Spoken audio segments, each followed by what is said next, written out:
Hello friends, welcome to radiant competition classes. और आज हम लोग फिर देखेंगे एसएससी सीजीएल 67वीं बीपीएससी री एग्जाम और एसएससी के द्वारा आयोजित होने वाले सभी परीक्षाओं के लिए साइंस के सेट नंबर 9। और आज हम लोग सेट नंबर 9 में देखेंगे और इसमें भी हम लोग आज 49 सवाल को देखेंगे। ठीक है, चलिए स्टार्ट करते हैं। पहला सवाल है, दोलन करते समय लोलक की स्थितिज ऊर्जा कहाँ अधिकतम होगी? कहाँ पर अधिकतम होगी? ए माध्य स्थिति पर, बी किनारों की स्थितियों पर, सी मध्य और बाएं किनारों की स्थितियों के बीच और डी सदैव नियत रहती है। तो इसका राइट आंसर क्या होगा दोस्तों? इसका राइट आंसर हो जाएगा बी, यानी कि किनारों की स्थितियों पर लोलक की स्थितिज ऊर्जा अधिकतम होती है। चलिए उसके बाद हम लोग देखते हैं इसका एक्सप्लेनेशन। दोलन गति में जब कोई दोलक दोलन करता है तो सदैव उसमें गतिज ऊर्जा और स्थितिज ऊर्जा का लगातार अंतः परिवर्तन होता रहता है। जब दोलक सर्वाधिक ऊंचाई पर होता है तो इसकी कुल ऊर्जा गतिज ऊर्जा होती है तथा मध्य स्थिति में इसकी कुल ऊर्जा का तापीय ऊर्जा में परिवर्तित हो जाती है, क्योंकि वायु के प्रतिरोध के कारण गतिज ऊर्जा घर्षण के कारण तापीय ऊर्जा में परिवर्तित हो जाती है और फिर इस ताप से वायु गर्म हो जाता है। तो इसका राइट आंसर क्या हो जाएगा दोस्तों? बी नंबर होगा। उसके बाद देखिएगा दूसरा नंबर का सवाल। दूसरा नंबर का सवाल कह रहा है क्या? दूसरा नंबर का सवाल देखिएगा दोस्तों, इसमें क्या कह रहा है कि पृथ्वी तथा अन्य ग्रह सूर्य के चारों ओर चक्कर लगाते हैं। यह सबसे पहले किसने सिद्ध किया था? कॉपरनिकस ने, अरस्तु ने, एडविन हबल ने, गैलीलियो ने। इसका राइट आंसर हो जाएगा कॉपरनिकस ने।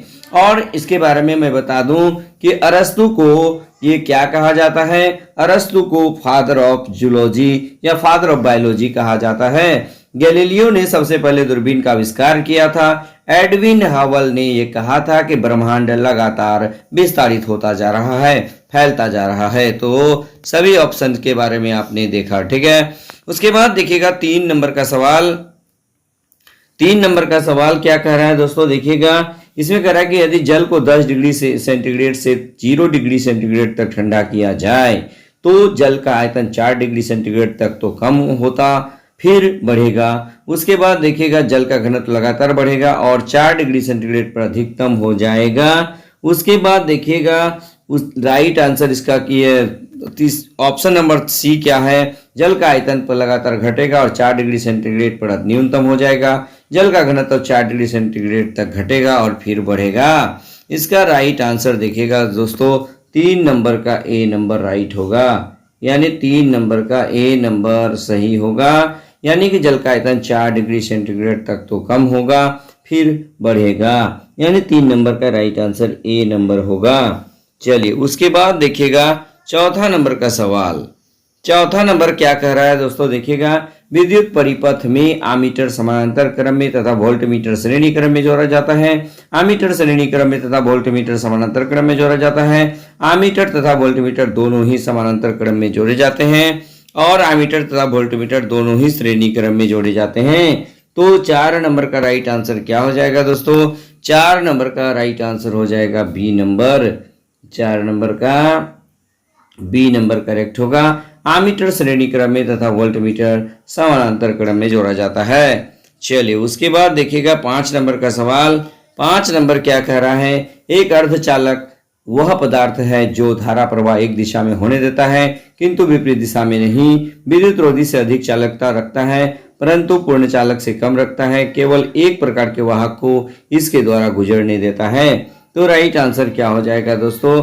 राइट आंसर हो जाएगा बी, यानी राइट आंसर क्या हो जाएगा?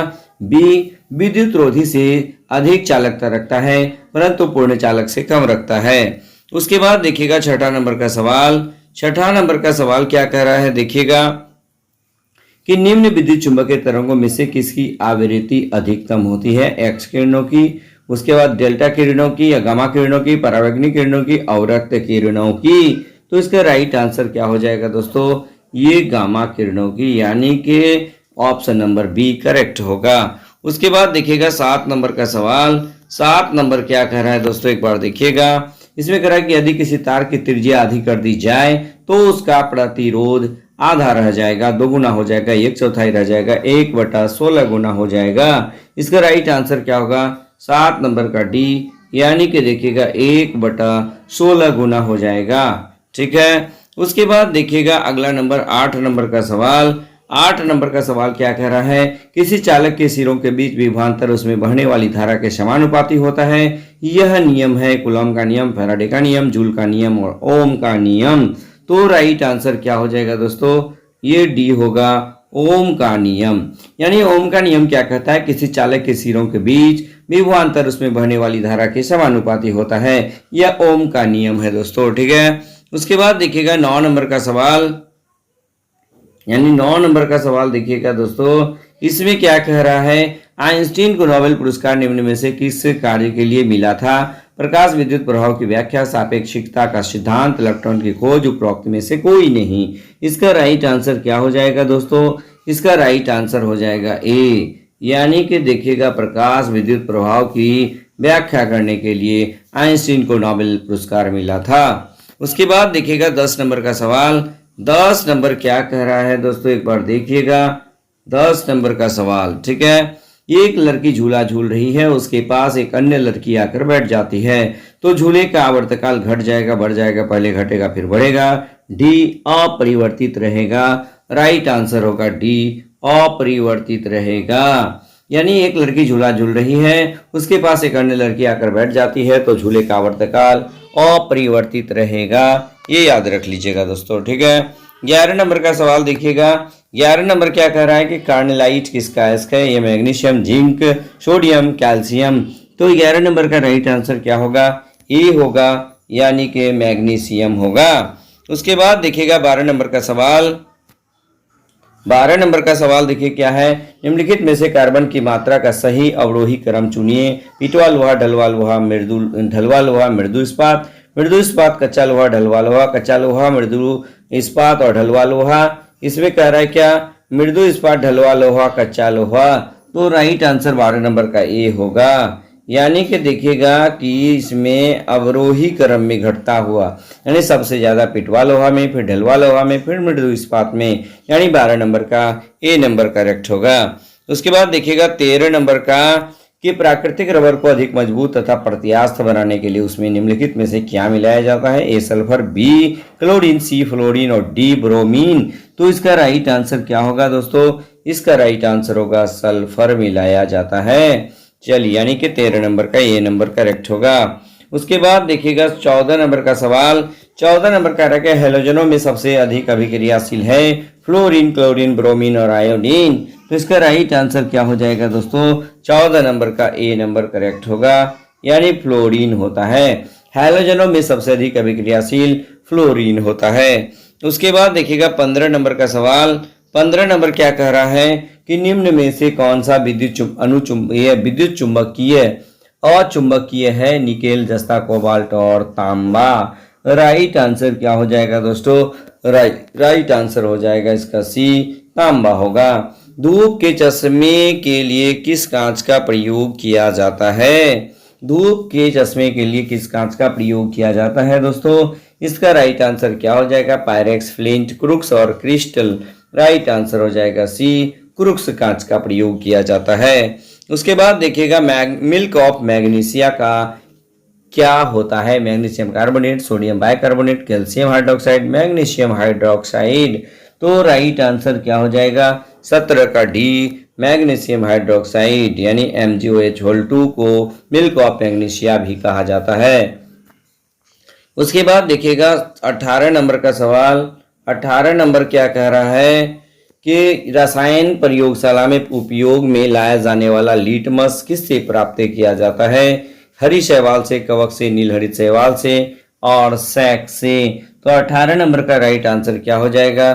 सैक से होगा, यानी 18 नंबर का डी नंबर करेक्ट होगा दोस्तों। ये बात आप याद रख लीजिएगा, यानी लिटमस पत्र लाइकेन से प्राप्त किया जाता है। सैक का मतलब ये लाइकेन से प्राप्त किया जाता है, आप ये याद रख लीजिएगा। उसके बाद देखिएगा अक्रिय गैसें हैं, यानी देखिए अक्रिय गैसें हैं एक परमाणुविक एक परमाणुक, द्विपरमाणुक, त्रिपरमाणुक, शून्य परमाणुक। तो राइट आंसर क्या हो जाएगा? ए नंबर होगा, यानी कि क्या होगा? एक परमाणुक होगा। अक्रिय गैसें एक परमाणुक होता है। उसके बाद देखिएगा BCG का टीका निम्न में से किस में लगाया जाता है? यक्षमा, काली खांसी, निमोनिया, टिटनस। राइट आंसर हो जाएगा 20 नंबर का ए, यक्षमा बोले तो टीबी, यानी BCG का टीका टीबी में लगाया जाता है। उसके बाद मियादी बुखार, जिसको टाइफाइड भी कहते हैं, टाइफाइड में शरीर का मुख्य रूप से प्रभावित होने वाला अंग क्या होता है? फेफड़े, तिल्ली, यकृत और आंतें। टाइफाइड से दोस्तों डी नंबर यानी कि आंतें प्रभावित होता है। आप इसको याद रख लीजिएगा, ठीक है। उसके बाद देखिएगा 22 नंबर का सवाल, निम्नलिखित में से किस विटामिन को हार्मोन माना जाता है? ABCD। इसका राइट आंसर होगा डी, यानी विटामिन डी को हार्मोन माना जाता है जो सूर्य से प्राप्त होता है। इसके बारे में थोड़ा एक्सप्लेनेशन देख लीजिएगा। ए, इसको रेटिनॉल कहा जाता है जो कि फैट सेलेबल होता है। बी, वाटर सेलेबल विटामिन है जिसको हम लोग बी को विटामिन बी कॉम्प्लेक्स, इसमें 8 प्रकार के विटामिन होते हैं। और सी को एस्कॉर्बिक एसिड भी कहा जाता है, डी को कैल्सीफेरॉल, और ये डी को हार्मोन भी कहा जाता है। इसका राइट आंसर डी होगा। सभी जैव यौगिकों का अनिवार्य मूल तत्व नाइट्रोजन, ऑक्सीजन, कार्बन और गंधक क्या होता है दोस्तों? राइट आंसर हो जाएगा आपका सी नंबर, कार्बन होता है। चलिए उसके बाद देखिए मानव शरीर में रक्त परिसंचरण का सही अनुक्रम दायां आलिंद, बायां आलिंद, फेफड़ा, बायां निलय, बायां आलिंद, दायां आलिंद, दायां निलय, फेफड़ा, दायां आलिंद, बायां आलिंद, दायां निलय, फेफड़ा, दायां आलिंद, दायां निलय, फेफड़ा, बायां आलिंद। तो राइट आंसर देखिएगा दोस्तों 24 नंबर का क्या हो जाएगा? 24 नंबर का आंसर हो जाएगा आपका डी, यानी कि देखिएगा ये होगा दायां आलिंद से दायां निलय, फिर फेफड़ा, फिर बायां आलिंद में आता है। उसके बाद देखिएगा 25 नंबर का सवाल, एंटीबॉडीज का निर्माण कहाँ पे होता है? तो राइट आंसर हो जाएगा लिम्फोसाइट के अंदर होता है, यानी एंटीबॉडीज का निर्माण लिम्फोसाइट्स में होता है। उसके बाद देखिएगा दृष्टि पटल यानी रेटिना पर जो चित्र बनता है वह वस्तु के बराबर होता है परंतु उल्टा होता है, वह वस्तु से छोटा और सीधा होता है, वह वस्तु से छोटा और उल्टा होता है। और डी नंबर है वह वस्तु के बराबर है, वह सीधा होता है। तो इसका राइट आंसर क्या होगा दोस्तों? 26 नंबर का राइट आंसर आपका हो जाएगा सी नंबर होगा, यानी कि वह वस्तु से छोटा होता है, वह उल्टा होता है। उसके बाद देखिएगा 27 नंबर का सवाल, 27 नंबर क्या कह रहा है एक बार देख लीजिए। निम्नलिखित ऊर्जा रूपांतरणों में से किसके द्वारा प्रकाश संश्लेषण की क्रिया संपादित होती है? प्रकाश से रासायनिक ऊर्जा, प्रकाश से ताप ऊर्जा, ताप से जैव रासायनिक ऊर्जा, ऊष्मा से गतिज ऊर्जा। तो 27 नंबर का राइट आंसर क्या हो जाएगा दोस्तों? ए नंबर होगा, यानी प्रकाश से रासायनिक ऊर्जा में परिवर्तित होता है प्रकाश संश्लेषण में। उसके बाद देखिएगा 28 नंबर का, 28 नंबर में एक मिलान दिया हुआ है, एक बार देख लीजिएगा दोस्तों, ठीक है। 28 नंबर में मिलान है, इसमें क्या कर रहा है कि cuttle fish, silver fish, black fish, नीली व्हेल, कीड़ा, मत्स्य, स्तनधारी और मोलस्का, किसमें कौन सा राइट आंसर होगा? तो इसका राइट आंसर देखिएगा दोस्तों 28 नंबर का राइट आंसर क्या होगा? आपको मैं बता दूं कि इसका राइट आंसर सी होगा, यानी कि देखिएगा कि ए नंबर का 4 नंबर कटल फिश ये मोलस्का संघ का है, सिल्वर फिश की एक प्रकार का कीड़ा है, उसके बाद ब्लैक फिश क्या है? मत्स्य है, नीली व्हेल क्या है? तो स्तनधारी है। राइट आंसर सी होगा। उसके बाद देखिएगा 30 नंबर का सवाल, 30 नंबर का सवाल देखिएगा दोस्तों कि हल्दी के पौधे का खाने योग्य भाग कौन सा होता है? इसका राइट आंसर होता है बी, यानी कि प्रकंद होता है। उसके बाद कोशिका सिद्धांत किसने दिया था? मेल्विन, केल्विन, स्लाइडेन व स्वान, रॉबर्ट हुक, रॉबर्ट ब्राउन। कोशिका सिद्धांत स्लाइडेन और स्वान ने दिया था। चलिए उसके बाद देखिएगा कृष्ण छिद्र सिद्धांत का प्रतिपादन किसने किया था? CV Raman, H.G.. Bhabha, S. Chandrashekhar और हरगोविंद खुराना। तो इसका राइट आंसर क्या होगा दोस्तों? इसका राइट आंसर हो जाएगा एस. चंद्रशेखर। उसके बाद देखिएगा 32 नंबर का सवाल, इक्विनॉक्स जो है वर्ष के 2 काल जब दिन और रात बराबर होता है तो ये होता है 21 मार्च और 23 सितंबर। यानी राइट आंसर क्या हो जाएगा कि ए नंबर राइट होगा, यानी 32 नंबर का ए करेक्ट है। चलिए उसके बाद देखिएगा ओजोन परत अवस्थित होता है, देखिए क्षोभ मंडल में, क्षोभ सीमा में, समताप मंडल में और प्रकाश मंडल में। तो इसका राइट आंसर क्या हो जाएगा, समताप मंडल में। ठीक है, यानी ओजोन परत जो है ये समताप मंडल में स्थित होता है। उसके बाद बादलों के फटने का क्या तात्पर्य है, लंबे समय तक वर्षा, तरी झंझा के साथ तीव्र मूसलाधार वर्षा की असामान्य दशा, आकाश में घने बादल, बिजली चमकने की स्थिति। तो इसका राइट आंसर क्या हो जाएगा दोस्तों, राइट आंसर हो जाएगा बी नंबर, यानी तरी झंझा के साथ तीव्र मूसलाधार वर्षा की असामान्य दशा को बादल फटना कहते हैं। उसके बाद देखिएगा 35 नंबर का सवाल, 35 नंबर का है सरल लोलक का आवर्तकाल दोगुना हो जाएगा यदि इसकी लंबाई दोगुनी कर दी जाए, लोलक का द्रव्यमान दोगुना कर दिया जाए, इसकी लंबाई 4 गुनी कर दी जाए, इसकी लंबाई तथा द्रव्यमान दोगुना कर दिया जाए। तो राइट आंसर क्या हो जाएगा दोस्तों, राइट आंसर इसका हो जाएगा सी नंबर, 35 नंबर का सी नंबर होगा, यानी कि इसकी लंबाई 4 गुनी कर दी जाए। राइट आंसर 35 का सी होगा। उसके बाद देखिएगा 36 नंबर का सवाल, 36 नंबर क्या कर रहा है, ऊष्मा किस प्रक्रिया से सर्वाधिक तीव्र गति से स्थानांतरित होती है, चालन, संवहन, विकिरण और डी इनमें से कोई नहीं। इसका राइट आंसर क्या हो जाएगा दोस्तों, 36 का सी होगा, विकिरण होगा। ठीक है, उसके बाद देखिएगा 37 नंबर का सवाल, निम्न में से प्रतिचुंबकीय पदार्थ है लोहा, बिस्मथ, निकेल और कोबाल्ट। इसका राइट आंसर क्या हो जाएगा, बिस्मथ होगा। इसका राइट आंसर क्या होगा, बिस्मथ होगा। चलिए उसके बाद देखिएगा कंप्यूटर, एक कंप्यूटर की स्मृति को प्राय किलोवाट या मेगावाट द्वारा व्यक्त किया जाता है।